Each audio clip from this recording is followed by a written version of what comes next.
30, a serial arsonist is still on the loose in Washington County, and firefighters are concerned another fire could get out of control. There actually have been 5 fires since late April at 2 abandoned homes in the Cedar Mill area. Our Amy Frazier has more on this crime alert and how you might be able to help. Amy? Yeah, that's right. I met with investigators today. The Washington County Sheriff's Office has released a photograph of 2 young men who may have witnessed something related to the arson. Again, they are not suspects, but deputies tell me they could have vital information.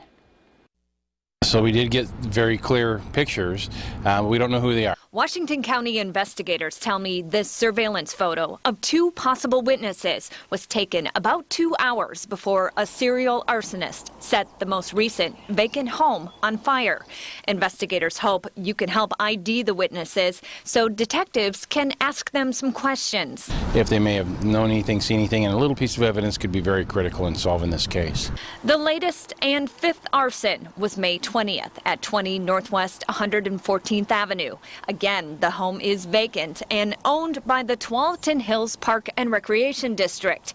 It was the 2nd arson here in 2 days, and it had the potential to get big. I mean, there were several flares placed around the home in an attempt to get it going. So, at the time, investigators released this surveillance photo of the suspect. Take a close look. I mean, that person had flares that were literally sticking out of their back pocket. Investigators believe it's the same person that set 3 fires in late May here at 4950 Northwest Saltzman Road.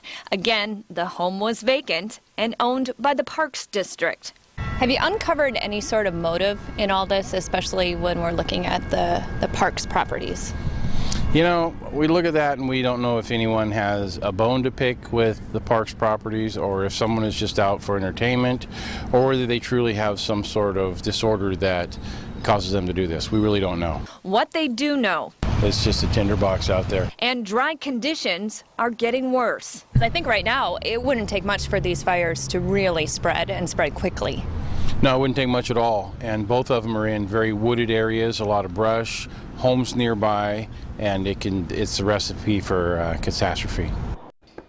Yeah, it really is. And of course, the goal right now remains to try and identify the arsonist before someone gets hurt or worse. So if you have any idea who it is, or maybe you recognize those possible witnesses, folks are asked to contact the Washington County Sheriff's Office right away. And you were telling us that school resource officers, police officers in schools, they don't recognize these 2? No, not the witnesses. And so we were trying to guess how old they might be. To me, they kind of look like teenagers. 17, 16, yeah, right. But with the school resource officers not recognizing them, the thought was perhaps they could be a little older and out of school. It's a little hard to tell, but so we're keeping an open mind about who they might be. Right. But someone's got to recognize them. That picture is very clear. Clear pictures. Yeah, and they'll be on coin.com for anybody who wants to see them again. You can take another look. Thanks, Amy.